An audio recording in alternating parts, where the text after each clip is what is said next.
भैया एक दिन की बात, नंद बाबा ने सब लोगों ने एक दिन एकादशी का व्रत किया। हमेशा करते थे, लेकिन उस दिन विशेष घटना हुई। एकादशी का व्रत किया और द्वादशी के दिन जल्दी उठ करके यमुना जी में स्नान किया। अब पहले कोई घड़ी होती थी, घड़ी तो नहीं थी, कोई अलार्म भी नहीं था, 4 बजे तो उठ जाओ, ऐसा नहीं था, केवल अंदाज से। तो रात्रि के 2 बजे, यानी शास्त्र का ऐसा नियम है कि रात्रि के समय में किसी जलाशय में उतर करके स्नान नहीं, ना तुरो न महानिशी, धर्मशास्त्र का होता है कि आतुर अवस्था में जल्दीबाजी में कटे जाए, कटे कूद जाए, ऐसी गलती कभी नहीं करनी। कहीं भी जाए, कहीं भी कूदा कूदी करने लग जाए, गलत। और न महानिशी, महानिशा जो आधी रात का टाइम है, उस समय में कभी भी जलाशय में स्नान उतर कर नहीं। क्योंकि उस समय में जैसे देवता लोग सोते हैं, वरुण वहां पर विश्राम करते, उससे वरुण देवता नाराज हो जाते। बाबा कुछ ब्रजवासियों को साथ में लेकर के यमुना जी में स्नान करने, उनको लगा कि भैया रात्रि का तीसरा प्रहर पूरा हो गया, 3 बज गए, ऐसा समझकर स्नान करने के लिए बाबा उतरे और वरुण के दूत बाबा को पकड़ करके ले। बहुत देर हो गई, बाबा ने डुबकी लगाई तो बाहर निकले, बाहर नहीं निकले। ब्रजवासियों ने उसके लिए प्रयास किया, भगवान को बुलाया, भगवान के पास समाचार नारा इस प्रकार से बाबा ने यहाँ डुबकी लगाई थी और वो वापस निकले। तो भगवान ने भी वहां पर गोता लगाया।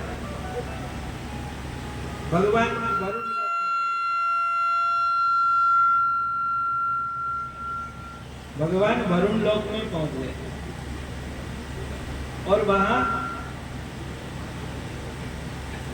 वरुण देवता ने लाला को देखा, वो एकदम आनंदित हो गए और भगवान के चरणों में साष्टांग दंडवत प्रणाम करने लगे। खुद अपने सिंहासन से नीचे उतर गए और स्वयं नीचे बैठे और बाबा भगवान को उनके सिंहासन पर बिठा दिया। उधर नंद बाबा देख रहे हैं और लाला को कह रहे हैं, लाला लाला, अरे तुम क्या कर रहे हो? ये वरुण देवता है, ये नीचे बैठे और तू इनसे ऊपर बैठो। देखो अपना शिष्टाचार और शास्त्र ये कहता है कि जब बड़े लोग नीचे बैठे हो तो छोटों को उनसे ऊपर नहीं बैठना चाहिए, शिष्टाचार और धर्मशास्त्र की बात आजकल समझते ही नहीं, पता ही नहीं तो क्या, वो शिक्षा दी नहीं जाती और वो सीखना भी कोई नहीं चाहता है कि बड़े लोग नीचे बैठे और हम ऊपर बैठ जाए। ऐसा नहीं करना, उससे पुण्य क्षीण होता है। तो ये देखकर बाबा कह रहे, अरे लाला लाला,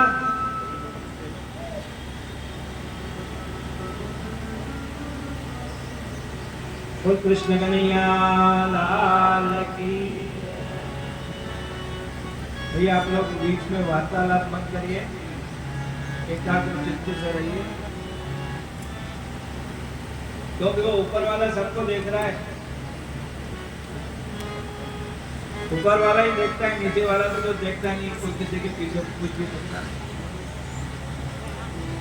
तो वहां पर बाबा कह रहे हैं लाला लाइट चलो वरुण देवता नीचे बैठ गए और भगवान से कहने लगे ये मेरे सेवकों से गलती हो गई, ये आपके पिताजी हैं, इनको पता नहीं था। और अब तो लाला को देखो जल मंगाया, परात मंगाई, लाला का चरण धोया गया, लाला की पूजा की गई, लाला को खूब बढ़िया चंदन लगाया, बड़ी सुंदर माला पहनाई, तो भोग लगा, आरती हुई, ऐसे फाट फाट रो रहे लाला के। बाबा को तो बड़ी खुशी हुई, माला वाला पहनाई, खूब अच्छे तरह से रखा। फिर उनको लेकर के भगवान यमुना जी से बाहर, अब बाहर निकले, बाबा ने तो सब जितने लोग इकट्ठे थे ना वहां पे ब्रजवासी, उनको कहा देखो लाला ने मेरे को वरुण लोक दिखाया, जाओ वहां की शोभा है और देखो कैसा स्वागत करा, मेरे को भी माला भी हमारे चंदन लगाओ। और लाला के तो पूछो मत, पूजा हुई, आरती हुई, भोग लगा, सब आनंद हुआ और साष्टांग दंडवत प्रणाम की वरुण देवता है।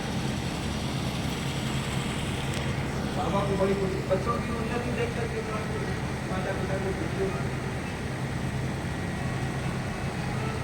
क्या भैया चलो, वाह लाला अपने बाबा को तो तुमने वरुण लोक दिखाए हो, हम भी अब तुम्हारो वैकुंठ दे, हमको वैकुंठ दिखा। भगवान ने कहा जो आनंद अपने ब्रज में है ना, वो आनंद वैकुंठ में भी। कोई मानने को तैयार नहीं। क्या चाहते सब लोग यमुना जी में डुबकी लगाओ, सब उतर गए, सब डुबकी लगाओ और डुबकी लगाई तो यमुना जी में और निकले वैकुंठ। अब वहां गए, वहां घूमने लगे, कोई किसी से बात नहीं करता, वहां के लोग कोई किसी से बात नहीं करता, सब अपनी अपनी मस्ती में मस्त है। और उन्होंने ये देखा घूमते घूमते भैया यहाँ को जितने लोग हैं सबके 4 हाथ, माँ के 4 हाथ बीमारी, यहाँ तो कोई बीमारी दिखती 4 हाथ, हमारे 4 हाथ हो गए तो घर वाले पहचानेंगे नहीं, घर में घुसने नहीं देंगे। फिर किसी को पूछा भैया हमारा लाला कन्हैया कृष्ण बलराम कहाँ है, वो कहाँ मिलेंगे, सुनता ही नहीं, कोई जवाब नहीं देता, क्योंकि सब अपनी मस्ती में आनंद में मग्न है, मौज है अपनी, किसी की नहीं सुनते, कोई किसी से बात करता ही नहीं, खाली रहे तो बात करे, हर समय भगवान का नाम स्मरण चलता रहता है, इसलिए वो किसी से बात नहीं करता।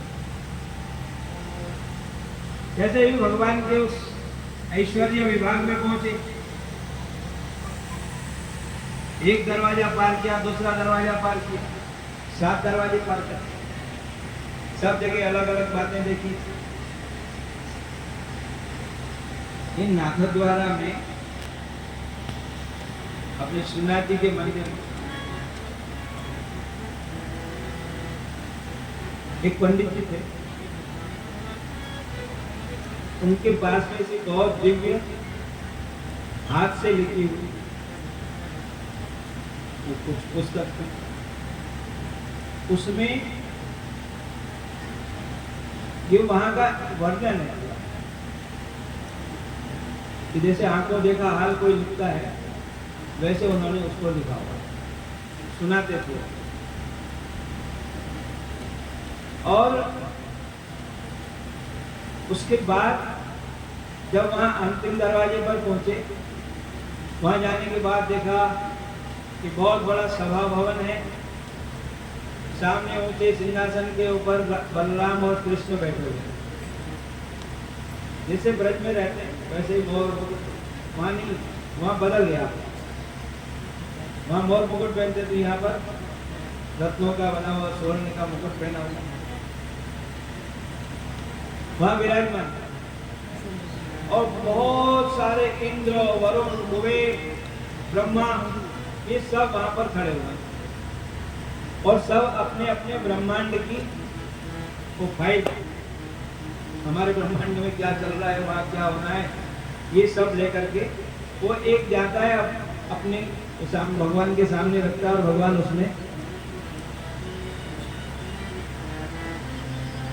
एक का हुआ तो फिर दूसरा आ जाता है। ये दूर से खड़े होकर के कहते हैं अरे